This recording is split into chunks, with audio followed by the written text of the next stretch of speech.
Көжектайға қош келдің. Көжектаймен бірге цирк әлемімен танысайық. Циркте әртүрлі өнерпаздар өнер көрсетеді. Биші қыздар,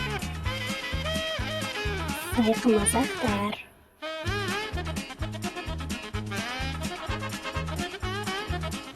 сиқыршылар,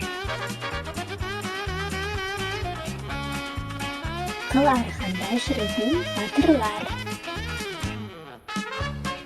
және өнерпаздардан бөлек жануарлар да өнер көрсетеді. Маймылдар, жылқылар, тілдер, понилар, арыстандар, жолбарыстар және билейтін жыландар. Өзге қандай цирк жануарларын білесің? Бөлісіп кет. Келесі кездескенше.